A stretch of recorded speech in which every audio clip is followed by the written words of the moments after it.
Matt, welcome along. We spoke to you a year ago. You promised us well, you didn't promise us. You intimated there would be £1 million tournament. We have had our £1 million tournament. Is it the dream final for you tonight? I think it's the best two players at the moment, without a doubt. What Gian's done, particularly in his semi-final last night, has shown that he can play to Luke Littler's level. And time will tell if he is able to do that over the best of 13 sets this evening. Hopefully he can, and we have a smashing game. Yeah. Is it a victory for your systems that you've put in place, the two players that have come through the system? Yeah, the development tour has produced, a third of the field at this year's event. But also, not only that, the affiliate tours around the world, the players and the stories that they've produced, whether it's David Manure, Paul Lim, Nitin Kumar, Joe Comito. We've had players coming off our global affiliate tours, Johnny Tata, another one. There's plenty who I've forgotten, but they've all really acquitted themselves with aplomb. This extension to the 1-8, has that worked better than maybe you thought it might have done? It probably has, to be fair. Yeah, no disrespect to where we were as a sport 15, 20 years ago, but when we started with the international qualifiers, there were some who probably weren't necessarily at the level that you would expect for a world championship. But that was inevitable because the global growth of professional darts had only just started, and it was always going to take time. And what you're seeing now is the return and the rewards on the effort and the investment that have been put into many, many countries around the world. We mentioned it a bit like throwing a brick in a pond, and the ripples are going to be felt all around the world. In Africa, they've seen one of their own come here and earn £25,000. That you would imagine will lead to a clamour to be involved in that. Yeah. How do you now build on this around the world? I think we continue with what we're doing. We don't want to rein back. We want to increase the development. We want it to be. We don't want it to be unusual for these players to be winning games. We want it to be normal. We've announced, I think it was on Christmas Day this year, like a 3-year funding cycle for our affiliate tours. Obviously Development Tour, Challenge Tour, Women's Series prize money's all been increased as well. So we're here to build the sport to a genuinely professional global game. How do you go about that? I mean, we've seen the ANZ Super League. That seemed to have the players that came a little bit more match hardened than maybe they would have been. Yeah, I think that's right. When we go to countries and we put on World Series events, often the guys get 15 minutes of a heavy beating from the best players in the world, and that's it's good for them to have that experience, but it's not necessarily going to really bring them on. But what we saw in the ANZ Premier League was the opportunity for players to play in front of big crowds and TV cameras for 7-8 weeks in a row, and they then were able to come to Ali Pali much more match prepared, much more comfortable in the environment, and deliver their best game. Is there any plans to do that anywhere else, maybe America, for example? That is certainly a model that we would look to roll out in other territories. Yeah, it works. We've got our grassroots tours, which give a larger number of players the opportunity to play competitively regularly. But we have to bridge the gap between that and them then qualifying for whether it's the World Championship, the World Cup, the Grand Slam, the World Masters, whatever it is. Or going to Q-Score and trying to win a tour card. We have to find a hybrid system. And the local Premier Leagues, they are the sort of formats that can attract crowd interest, that can attract media interest, and can improve the standard of player. Were you pleased with how that ANZ Premier League works? It looked and sounded fantastic. Yeah, definitely. For a first go, don't get me wrong, Australia and New Zealand are mature markets for us. We're not taking a new product down there, so you have to consider that. But we felt that the time was right for that to happen. We've always been consistent in that we will not rush things. We will do things at the right time. We've been doing World Series events down under for 10 years plus now, and we've only just got that off the ground. Because if we'd have done it 7-8 years ago, the market wasn't ready for it. So it's everything at the right pace. You mentioned a World Series going to Bahrain and Saudi Arabia in the new year. Tell us the thinking behind that. Well, look, the Bahrain event has been well established for 3 or 4 years now. Saudi is obviously a country that's investing heavily in darts. We've got on their radar. They want to see what it's all about. So we're going there for a test event. Won't be the biggest crowd we've ever played in front of, but the standard will be high, and we'll put on a good show and hope that we can attract some local interest. Do these new talents coming here to the Worlds, does that mean you've maybe got to look at maybe new markets to go in the World Series? Absolutely, but World Series events are logistically difficult and complicated to put on.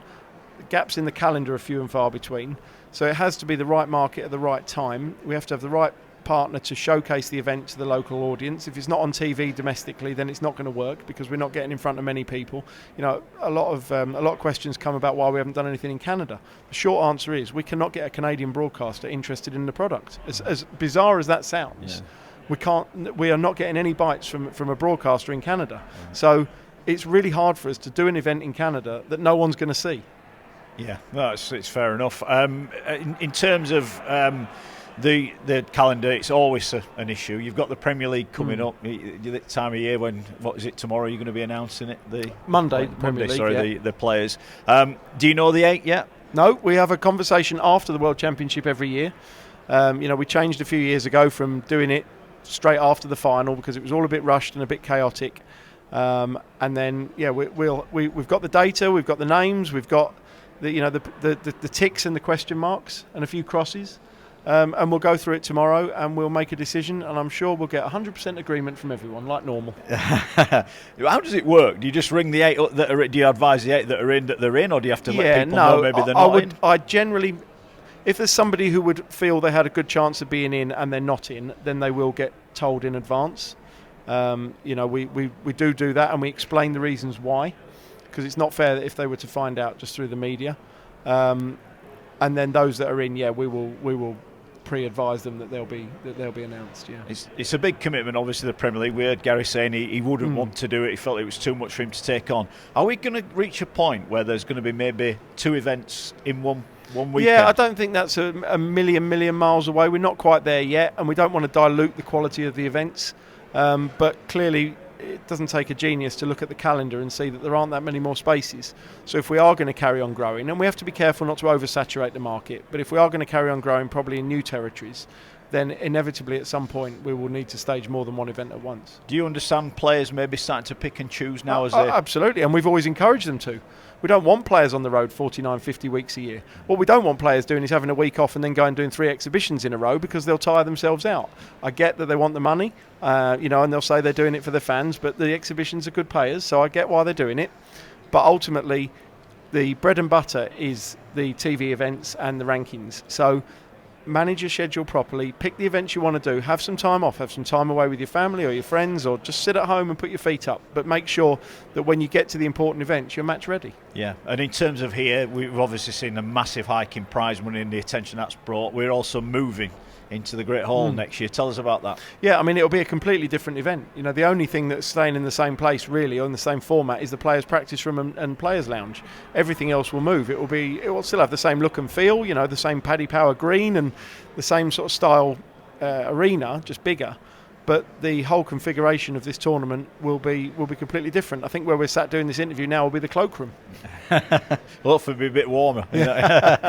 Just sort of word on the sponsor. Obviously, you've agreed a new deal with them. You must be pleased with how that relationship's worked. Yeah, I mean, I think Paddy Power are a perfect fit for this tournament. The energy, the vibrancy, the creativity that their content brings.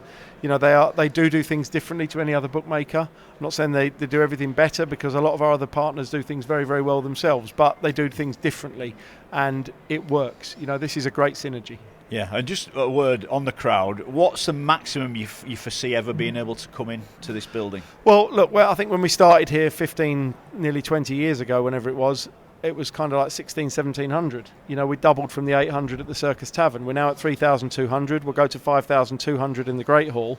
You never really want to say what the ceiling will be, because that's just a number that can be broken. So our next level is 5,200, and we'll see what comes after that.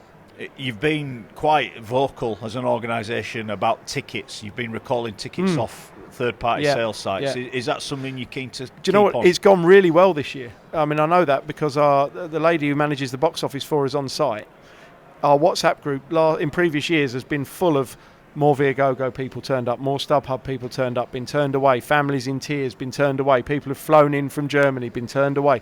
This year, almost none. So I think the message is getting through.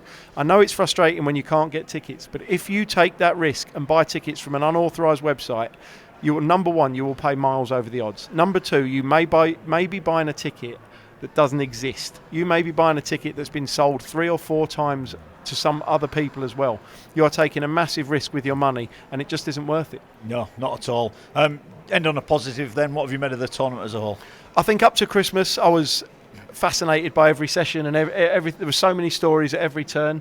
I think in between Christmas and New Year, I don't think we've had quite enough jeopardy. We've lost a lot of big names and we've had quite a few one-sided games, which was a bit of a disappointment, I have to say, and that's just my personal opinion. But I think what we've ended up with tonight are the best 2 players in the world at the moment in the biggest match of the world. So you can't ask for anything else, and hopefully it goes 7-6. Good. And good luck with your announcement on Monday. Thank you. Cheers.